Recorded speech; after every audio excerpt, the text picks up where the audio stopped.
Audio book क्रमांक 12। पुस्तक का नाम समाज की अभिनव रचना। लेखक पंडित श्रीराम शर्मा आचार्य। मनुष्य हाड़ मांस का पुतला एक तुच्छ प्राणी मात्र है। उसमें न कुछ विशेषता है न न्यूनता। उच्च भावनाओं के आधार पर वह देवता बन जाता है, तुच्छ विचारों के कारण वह पशु दिखाई पड़ता, और निकृष्ट पाप बुद्धि को अपनाकर वह असुर एवं पिशाच बन जाता है। इस लोक में जो कुछ सुख, शांति, समृद्धि और प्रगति दिखाई पड़ती है, वह सब सद्भावनाओं और सत्प्रवृत्तियों का परिचय है। जितनी भी उलझनें, पीड़ाएं और कठिनाइयां दिखती हैं, उनके मूल में कुबुद्धि का विष बीज ही फलता फूलता रहता है। सैकड़ों हजारों वर्ष बीत जाने पर भी पुरानी ऐतिहासिक इमारतें लोहे की चट्टान की तरह आज भी अड़ी खड़ी हैं, पर हमारे बनाए हुए बांध, स्कूल, पुल इधर बनकर तैयार नहीं हो पाते, उधर बिखरने शुरू हो जाते हैं। सामान और ज्ञान दोनों ही आज पहले की अपेक्षा अधिक उच्च कोटि के उपलब्ध हैं, पर उस लगन की कमी ही दिखाई पड़ती है जिसके कारण प्राचीन काल में लोग स्वल्प साधन होते हुए भी बड़ी बड़ी मजबूत चीजें बनाकर खड़ी कर देते थे। कुतुब मीनार, ताजमहल, आबू के जैन मंदिर, मदुरा के मीनाक्षी के देवालय, अजंता की गुफाएं, मिस्र के पिरामिड और चीन की दीवार समय के बौद्धिक ज्ञान का नहीं, उत्कृष्ट वास्तु निर्माण करने की भावना का प्रमाण प्रस्तुत करते हैं। मशीनों, कारखानों, नहर, बांध और सड़कों के आधार पर हमारी सुख शांति नहीं बढ़ सकती। इनसे थोड़ी आमदनी बढ़ सकती है, पर उस बढ़ी आमदनी से अनर्थ ही बढ़ने वाला है। देखा जाता है कि कारखानों के मजदूर और दूसरे श्रमिक 40% तक पैसा शराब, तंबाकू, सिनेमा आदि में खर्च कर डालते हैं। आमदनी बढ़ती चलने पर तरह तरह की फिजूल खर्ची के साधन बढ़ते जाते हैं। जिन्हें ऊंची तनख्वाहें मिलती हैं, वे भी अभाव और कमी का रोना रोते रहते हैं। धनी लोगों के व्यक्तिगत एवं पारिवारिक सामाजिक जीवन में क्लेश और द्वेष भरा रहता है। पैसे के साथ साथ दुर्गुण बढ़ते चलने पर वह दौलत और उल्टी विपत्ति का कारण बनती चलती है। इसलिए आर्थिक उन्नति के साथ साथ विवेकशीलता और सत्प्रवृत्तियों की अभिवृद्धि भी अवश्य करनी चाहिए।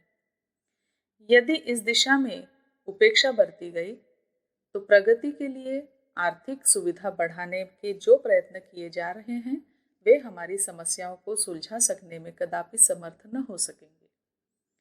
जब तक मजदूर ईमानदारी से काम न करेंगे, कोई कारखाना पनप न सकेगा।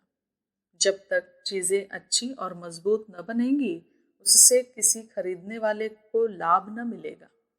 जब तक विक्रेता और व्यापारी मिलावट, कम तोल माप, मुनाफाखोरी न छोड़ेंगे, तब तक व्यापार की स्थिति दयनीय ही बनी रहेगी।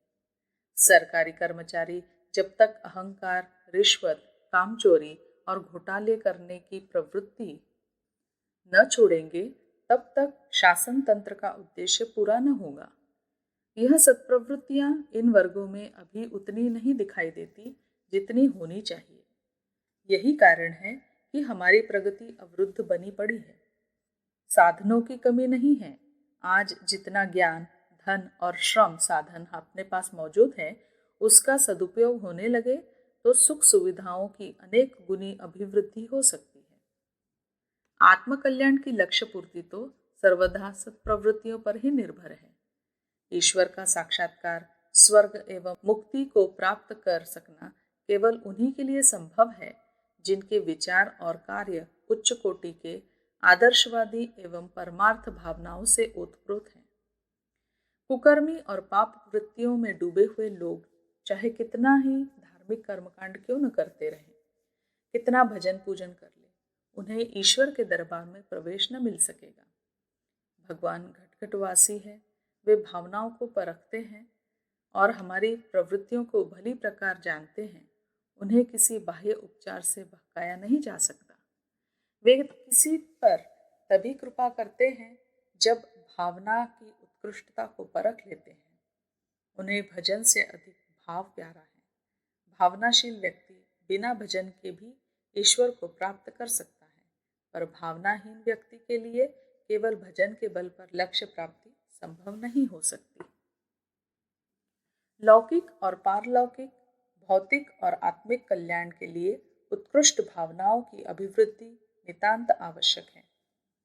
प्राचीन काल में जब भी अनर्थ के अवसर आए हैं, तब उनका कारण मनुष्यों की स्वार्थपरता एवं पाप बुद्धि ही रही है, और जब भी सुख शांति का आनंदमय वातावरण रहा है, तब उसके पीछे सद्भावनाओं का बाहुल्य ही मूल कारण रहा है। आज भी हमारे लिए वही मार्ग शेष है। इसके अतिरिक्त और कोई मार्ग न पहले था और न आगे रहेगा। सभ्य समाज की स्थिति जब जब रही है, तब धर्म बुद्धि की ही प्रधानता रही है। हमें वर्तमान दुर्दशा से ऊंचे उठने के लिए जनमानस में गहराई तक धर्म बुद्धि की स्थापना करनी होगी। इसी आधार पर विश्वव्यापी सुख शांति का वातावरण बन सकना संभव होगा।